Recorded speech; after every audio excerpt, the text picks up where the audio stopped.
За энэ хуучин нэхэмлийн үйлдвэр гэж байсан.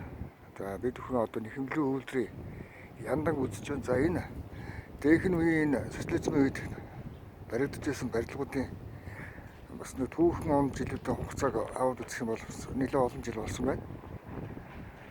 Тэгээд энэ яндан одоо чухам ямар учиртай яндан бэ гэхээр одоо тухайн одоо үйлдвэрүүдийг халуун үед усны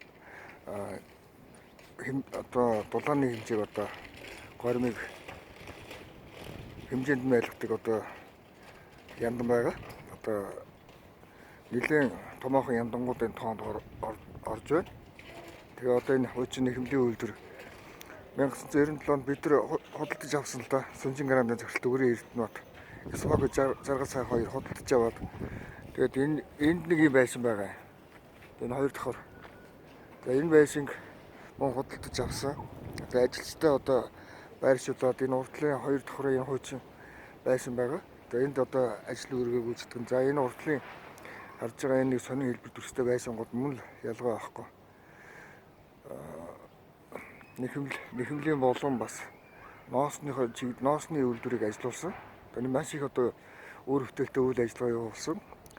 Тэгээ бас л одоо нөгөө олимпийн үйл ажиллагаанд зориулсан одоо загварын зохион бүтээх товчоо байгуулад ноолорон болон нэхэмлийн үйлдвэрийн бараа бүтээгдэхүүнийг одоо гадаад экспортод гаргах зорилгоор одоо олон одоо моделүүдийг загвар өмсгчдийг бэлдэж тусгай сургалтанд хамруулж тэгээд бид бүхэн одоо олон улсын фестивал болон олон улсын үзэсгэлэн худалдаанд яаран хотод оролцож байсан дээр түүхээс харуулж байгаа байхгүй. Тэгээд энэ бид бүхний энэ олон жилийн нөр их хөдөлмөрийн цаана манай хуучин албан хаагчдын одоо ажил ахуй амьдрал тэр хүмүүсүүдийн амьдралын чухам одоо өнөөдөр ямар шиг байдалтай байгааг одоо ер нь бол бодоход бол хэцүүхэн байгаа хаа гэж бодож байна.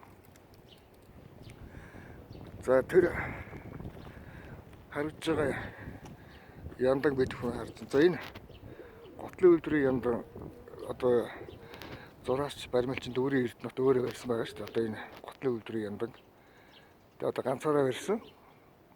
Одоо бодлоор яаж одоо ганцаараа барьсан бэ гэмээр санагдаж байна. Тэгээ энэ том яндан одоо барьж байлаа. Одоо ганцаархан ганц хүний уран бүтээл ихэд бол нэлээд том хөшөө шиг юм харагдаж байгаа үстэй. Та бүхэн харуул. Одоо ганцаараа барьж байсан. Тэгээ Монгол Улсын хөдөлмөрийн баатар цолоор одоо шагнаж байсан түүх байгаа шүү. Ер нь бол шагнан суун дэдвчсэн яамнаас дамирангой байгаа. За ийм болж өнгөрсөн ийм том асуудлуудыг одоо нуун дарагдуулсан.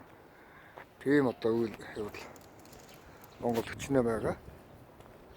Тэгээ одоо хийгээд үр дүн нь одоо юу байсан гэхээр одоо манай энэ нэгдүгээр цахилгаан станц яндан угаас байгаагүй байхгүй юу энэ чинь. Яндангүй байсан Улаанбаатар хот байхгүй юу.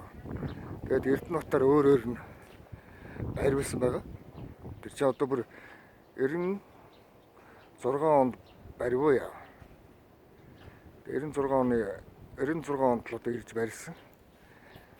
За ийм их сонин түүх байгаа. За ийм юмтанд одоо би одоо мөнгө ийл одоо энийг худалдаж аваад яана гэж дотор нь галерей байгуулъя гэж бодож байгаа байхгүй. Уран зургийн. Наад чи одоо ингэж ийм худалдаж аваад дотор нь уран зургийн галерей байгуулдаг асуудалтай тийм хүн байна уу гэж бодохоор бас нэлээ олон жилийн өмнө Францд болж исэн үйл явдал санаанд орж байгаа. Франц, Италид ч бай.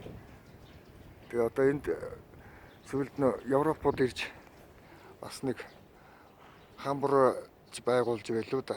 Нэг тийм юм байгаа.